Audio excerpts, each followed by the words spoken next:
Avez-vous déjà remarqué que certaines personnes semblent toujours stagner, vivant une vie moyenne, tandis que d'autres réussissent à briller et à atteindre leurs rêves? Pourquoi certains restent-ils coincés dans la médiocrité, même lorsqu'ils ont le potentiel de réussir? Aujourd'hui, nous allons explorer les raisons derrière cette réalité et découvrir les secrets que Jim Rohn partage pour sortir de la moyenne et se transformer en quelqu'un d'extraordinaire. Restez avec moi jusqu'à la fin, car les vérités que vous allez entendre pourraient complètement changer votre manière de penser, d'agir et de réussir dans la vie. 1. L'influence de l'environnement. L'un des enseignements les plus célèbres de Jim Rohn réside dans ce qu'il appelle la loi de l'association. Selon lui, nous sommes la moyenne des 5 personnes avec lesquelles nous passons le plus de temps. Cette idée n'est pas seulement une observation sociale, mais une vérité biologique et psychologique profonde. L'environnement dans lequel nous évoluons agit comme un courant invisible qui nous pousse soit vers le haut, vers nos aspirations les plus nobles, soit vers le bas, vers la complaisance et la médiocrité. Rohn insistait sur le fait que l'influence des autres est souvent si subtile que nous ne nous rendons pas compte de la manière dont nos pensées, nos attitudes et même notre langage sont modelés par notre entourage immédiat. Si vous passez votre temps avec des personnes qui se plaignent constamment de l'économie, de leur patron ou de leur manque de chance, vous finirez inévitablement par adopter cette même mentalité de victime, limitant ainsi votre propre potentiel de réussite. Pour illustrer ce point, Rohn posait souvent 3 questions fondamentales que chacun devrait se poser régulièrement. Avec qui est-ce que je passe du temps? Qu'est-ce que ces personnes me font faire, me font lire, me font dire et me font penser? Et enfin, est-ce que cela me convient? Cette dernière question est la plus cruciale, car elle exige une honnêteté brutale envers soi-même. Rester moyen est souvent le résultat d'une acceptation passive de l'influence de ceux qui n'ont pas d'ambition. Le succès, à l'inverse, demande une gestion proactive de son cercle social. Cela ne signifie pas nécessairement qu'il faut abandonner tous ses vieux amis, mais cela nécessite d'évaluer le temps passé avec chacun. Il s'agit de privilégier les associations qui nous tirent vers le haut, celles qui nous défient de devenir une meilleure version de nous-mêmes. Le concept de mentorat est indissociable de l'environnement de succès. Rohn lui-même attribuait une grande partie de sa transformation à son mentor, Earl Shoaff. Un mentor n'est pas simplement un professeur, mais un miroir qui reflète ce que nous pouvons devenir. Les personnes moyennes ont tendance à s'entourer de gens qui les confortent dans leurs excuses, tandis que les personnes qui visent l'excellence cherchent la compagnie de ceux qui ont déjà parcouru le chemin. En s'imprégnant de la sagesse, des habitudes et de la discipline de mentor, on accélère radicalement son propre apprentissage. L'influence d'un seul individu exceptionnel peut suffire à briser des années de conditionnement à la médiocrité, à condition que l'on accepte de changer d'environnement et d'ouvrir son esprit à de nouvelles perspectives. Enfin, l'environnement ne se limite pas aux personnes physiques, mais englobe tout ce que nous laissons entrer dans notre esprit. Jim Rohn disait souvent qu'il faut monter la garde à la porte de son esprit. Si vous lisez des journaux sensationnalistes, regardez des émissions de télévision abrutissantes et écoutez des conversations futiles, vous créez un terreau fertile pour la médiocrité. En revanche, si vous remplissez votre espace de livres inspirants, de séminaires et de discussions intellectuellement stimulantes, vous construisez une forteresse contre les influences négatives. Le succès commence par le choix délibéré de créer un écosystème qui soutient la croissance continue et l'ambition, plutôt que de laisser le hasard décider de notre destin social et mental. 2. L'absence de vision claire. Pourquoi la plupart des gens se contentent-ils de moins que ce dont ils sont capables? Pour Jim Rohn, la réponse est simple. Ils n'ont pas de destination précise. Il comparait souvent la vie à un navire en pleine mer. Si le capitaine n'a pas de carte, de boussole ou de port de destination, le navire dérivera au gré des vents et des courants, finissant probablement par s'échouer sur les récifs de la frustration. Sans une vision claire, l'énergie humaine se dissipe dans des activités triviales. La médiocrité est souvent le refuge de ceux qui craignent de définir ce qu'ils veulent vraiment, de peur de ne pas l'obtenir. Pourtant, c'est précisément cet acte de définition qui libère la puissance nécessaire pour surmonter les obstacles et transformer les rêves en réalité concrète. Rohn enseignait que le but ultime de la fixation d'objectifs n'est pas tant ce que vous obtenez, mais ce que vous devenez pour les atteindre. La vision agit comme un aimant puissant qui tire l'individu vers l'avenir.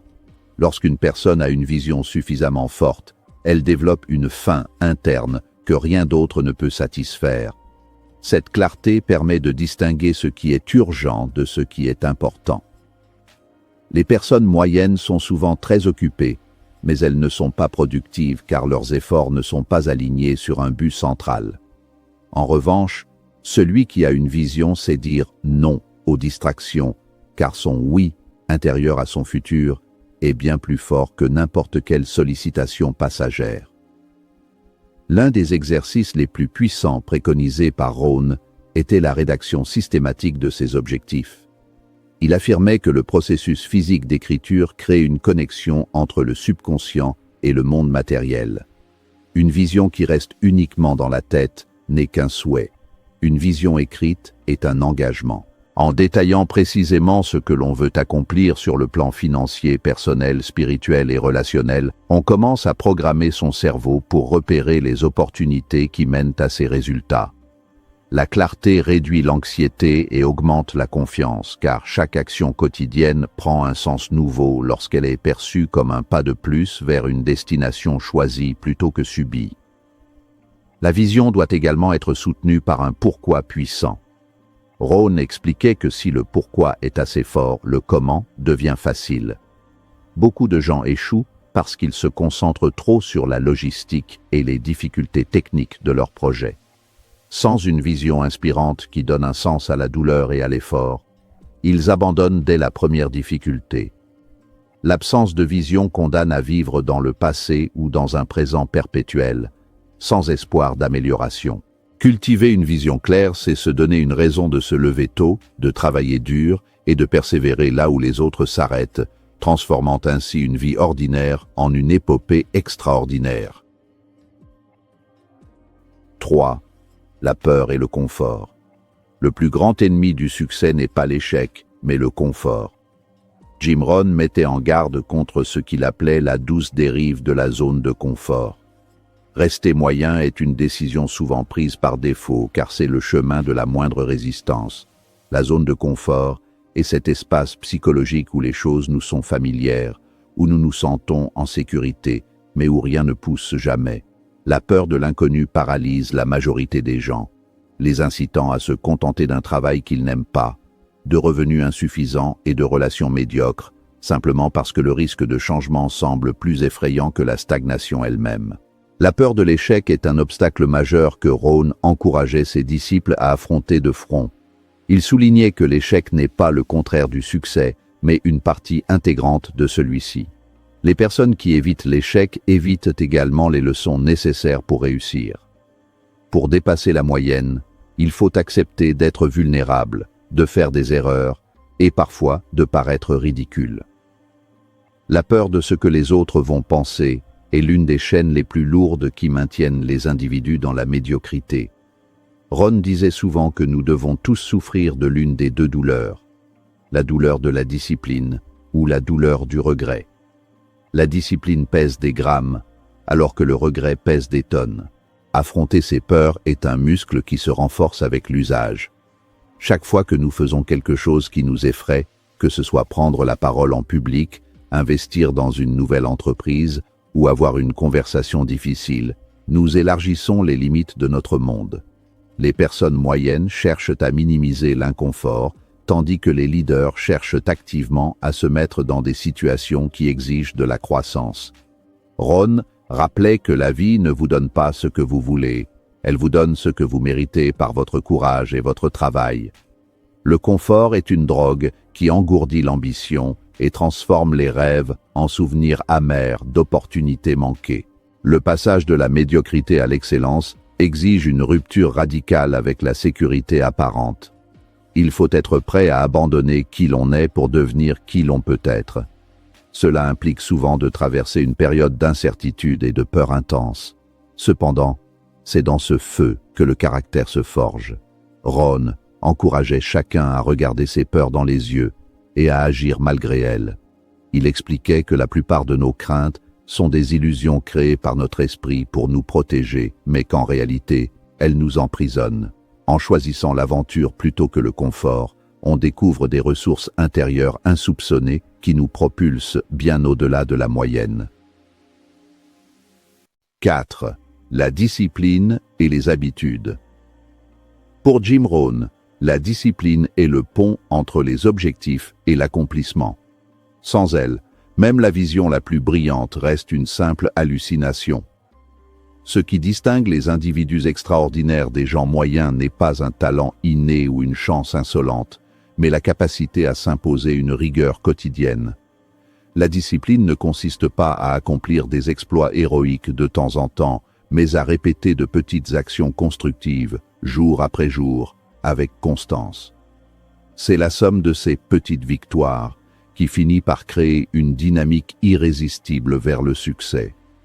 La médiocrité est, à l'inverse, l'accumulation de petites erreurs de jugement répétées quotidiennement.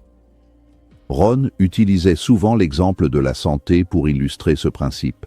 Manger une pomme par jour est une discipline simple qui mène à la vitalité, tandis que manger un beignet par jour est une erreur de jugement qui mène à la maladie. Le problème est que les deux choix sont faciles à faire, mais aussi faciles à ne pas faire. C'est là que réside le piège de la moyenne. Comme les résultats négatifs d'une mauvaise habitude ne sont pas immédiats, on se berce d'une fausse sécurité. Les personnes qui réussissent comprennent que le futur se construit dans l'instant présent.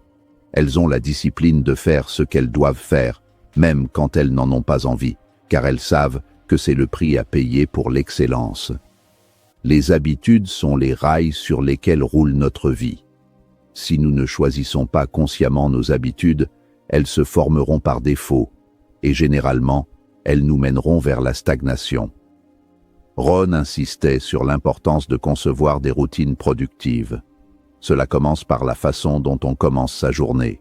Les personnes moyennes se réveillent au dernier moment et réagissent aux événements, tandis que les personnes productives planifient leur journée la veille et commencent par les tâches les plus importantes.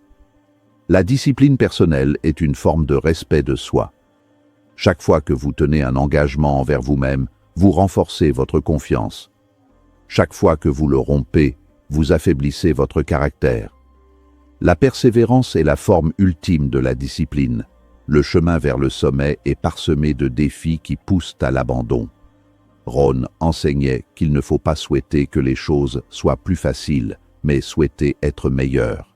Il faut cultiver la force intérieure nécessaire pour continuer quand l'enthousiasme initial a disparu. Les personnes moyennes s'arrêtent dès que les résultats ne sont pas immédiats. Les personnes d'excellence comprennent la loi des semailles et de la récolte.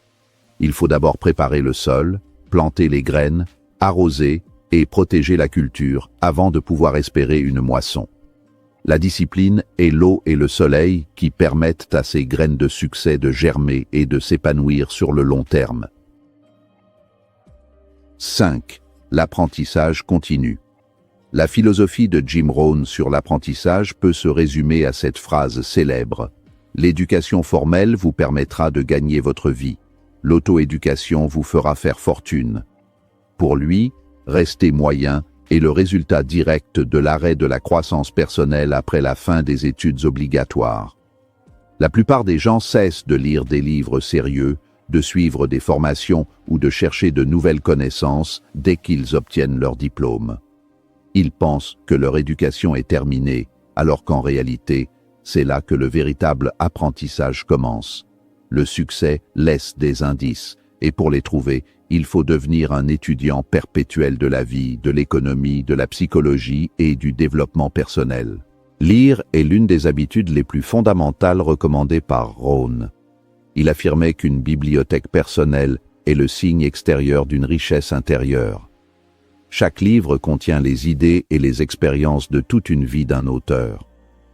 En lisant un livre par semaine, on peut acquérir en 1 an les connaissances de 52 personnes brillantes. Celui qui ne lit pas n'a aucun avantage sur celui qui ne sait pas lire. Les personnes moyennes consacrent leur temps libre au divertissement passif, tandis que les personnes qui réussissent investissent leur temps dans l'acquisition de compétences et de sagesse. Pour Ron, le savoir n'est pas seulement un pouvoir, c'est la monnaie de l'avenir. L'apprentissage continu ne se limite pas à la lecture, il inclut également l'observation et l'écoute. Ron encourageait ses auditeurs à tenir un journal personnel pour noter leurs réflexions, leurs leçons et leurs idées. En révisant régulièrement ce journal, on peut transformer ses erreurs en expériences et ses expériences en sagesse. Rester moyen, c'est répéter la même année 75 fois et appeler cela une vie.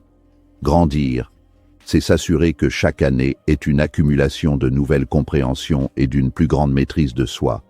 Il faut être curieux de tout, poser des questions aux experts et apprendre aussi bien des succès que des échecs, les siens comme ceux des autres. Enfin, Ron soulignait que le changement extérieur commence toujours par un changement intérieur. Pour avoir plus, il faut devenir plus. Si vous voulez des revenus supérieurs à la moyenne, vous devez devenir une personne dotée de compétences et d'une valeur supérieure à la moyenne. L'investissement en soi-même est celui qui offre le meilleur rendement possible.